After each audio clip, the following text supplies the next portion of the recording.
മലയാറ്റൂർ പള്ളിയിൽ ദുഃഖവെള്ളി ആചരണം നടന്നു. അന്തർദേശീയ തീർത്ഥാടന കേന്ദ്രമായ മലയാറ്റൂർ സെന്റ് തോമസ് പള്ളിയിൽ ദുഃഖവെള്ളി ആചരിച്ചു. ആചരണത്തിന് പള്ളി വികാരി ഫാദർ ജോസ് ഓയിലക്കാട്ട് നേതൃത്വം നൽകി.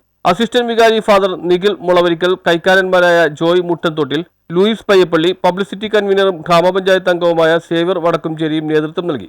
ആയിരക്കണക്കിന് തീർത്ഥാടകർ തിരുസ്വരൂപം ചുംബിച്ച് അനുഗ്രഹം തേടി. തിരുസ്വരൂപ പരിഹാര പ്രദക്ഷിണത്തിലും വിവിധ പ്രദേശങ്ങളിലുള്ള തീർത്ഥാടകർ ചടങ്ങിൽ പങ്കെടുത്തു.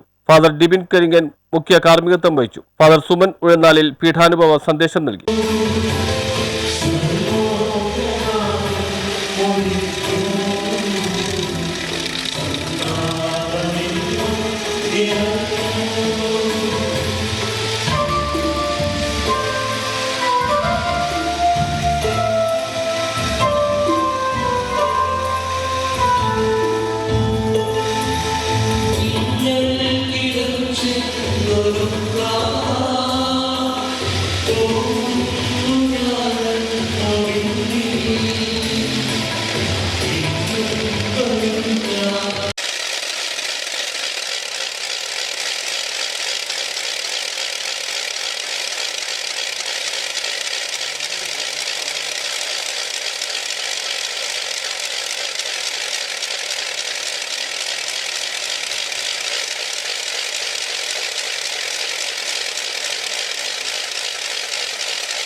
News bureau, Kalady.